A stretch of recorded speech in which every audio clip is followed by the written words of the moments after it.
Kamusta mga ka-shoot? Welcome back sa aming YouTube channel. And for today's vlog po, sasamahan natin si Mader na magpa-check up sa Tagaytay Medical Center. Bago po iyon ay tayo muna ay magluluto ng sinigang na salmon. Nagpapakulo na po ako ng tubig na may sibuyas at luya, pati na rin kamatis at itong siling haba.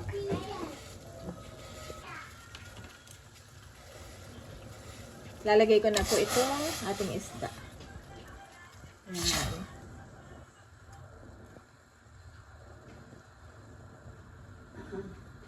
Pagkatapos ay lalagyan ko ng sinigang sa miso. Takpan muna natin. Ayan po mga ka-shoot at luto na itong ating sinigang na salmon. Kain na po tayo. Eto na po, nakaupo na ang mga papakainin. At si nanay ay kakain na din. Yan, at pagkatapos kumain ay kami po ay magpe-prepare na ni nanay. Para kami ay pumunta na sa Tagaytay Medical.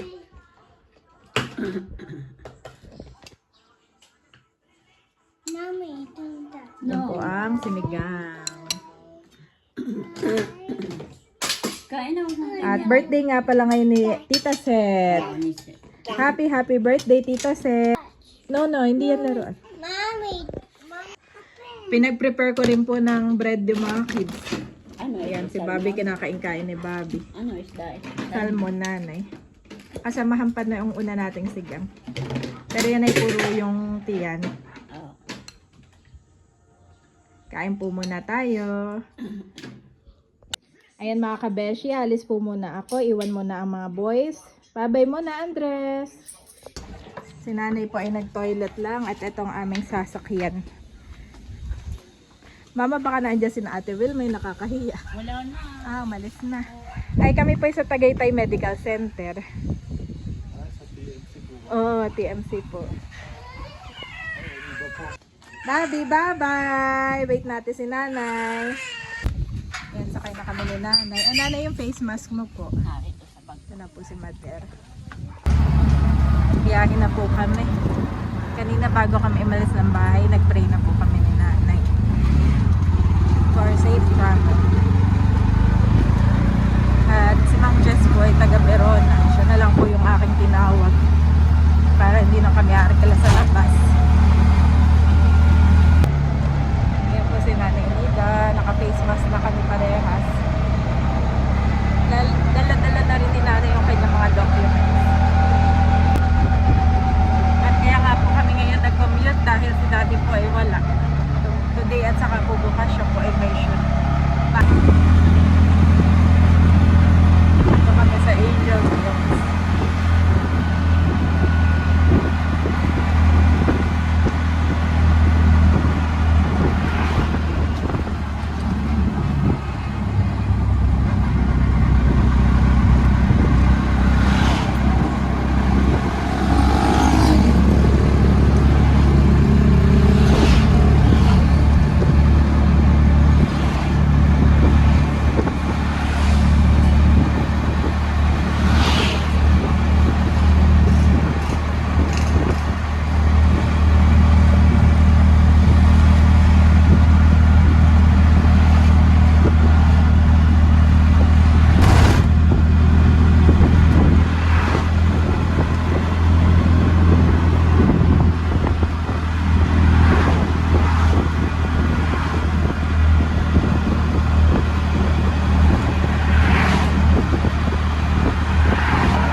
yung laboratory result ni nanay. Dito na po kami, naantay lang si Doc.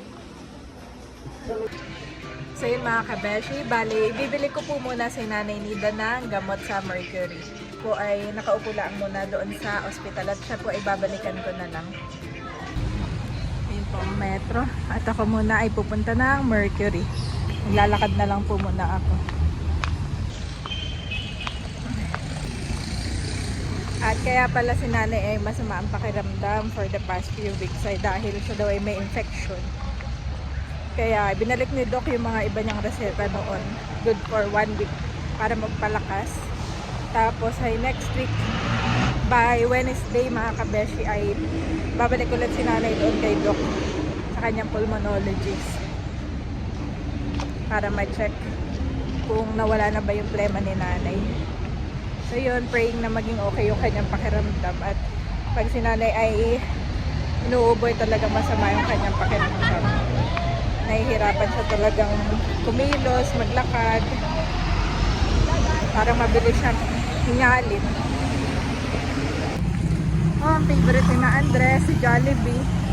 Nakatawid na po ako. Dito na ako sa Mercury. Grabe haba ng pila. Ayan mga kabeshi, nakabili na po ako. Dami pong reseta kay Nanay. Nabot po na ang 8,000 itong lahat ng kanyang gamot. Kaya yan na po. Bago pa umulan ako ipaalis na. Yan, thank you Lord. Nandito na ako sa metro. Nagmamadali po ako at baka umulan. Ayan mga kabeshi, nabili na natin. At babalik na ako kay Nanay Nida. Kain muna kami ni Mother dito sa ospital sa level 2. Ayan mga kabeshi, kakain muna kami ni Nanay. Hallelujah Jesus, O God. Lord, we praise and honor you. Salamat sa mga pagkain ito. Pagpalain mo nga po ito at may kalakasan ng aming katawan.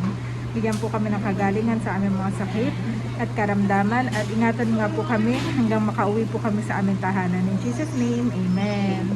Kain na po tayo. Bali-gulay yung ulam order ni Nanay. Ay, puro chicken doon, Nanay. Parang... Parang tayo puro chicken na eh. Kaya gulay naman. Kain po. At si Nanay ay iinom na ng gamot. After uminom ng gamot ay may check-up pa po kami. Naka-schedule na po siya at 1 p.m. Yun naman ay sa mata ni Nanay. At nagkakaroon siya ng involuntary yung twitching ng mata. Ang recommendation ng kanyang doktor ay ipa-check daw sa neurologist. At baka may mga naipit na ugat. Ayan mga kabeshi, bale, nag-aantay pa po kami dito dun sa isang doktor ni Nanay. At medyo malilate daw pala siya, magagaling pa ng Manila. Tinawagan ko naman si Mama Sonia ay tulog naman po ang mga bata. Dito ulit ako sa metro at nagpabili lang si Nanay ng pentel pen. Nalagyan niya daw ng label yung kanyang mga gamot. Mga pentel pen, tingnan natin. Yan. Pero ang hinahanap ko yung maanod.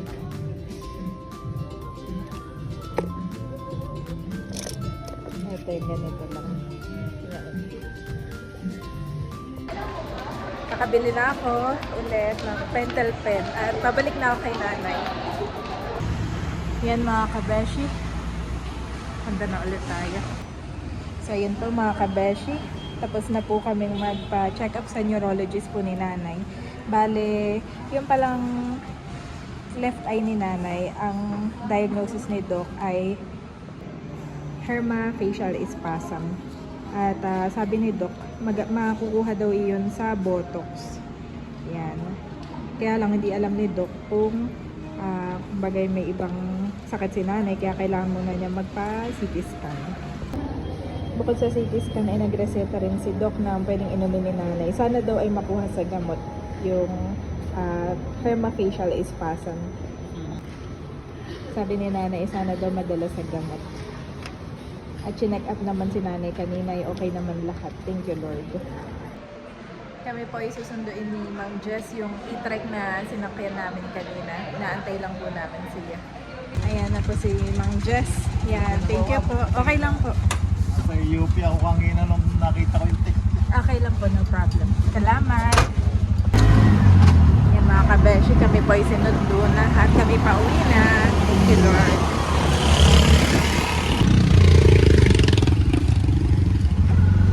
Dito na kami sa gate.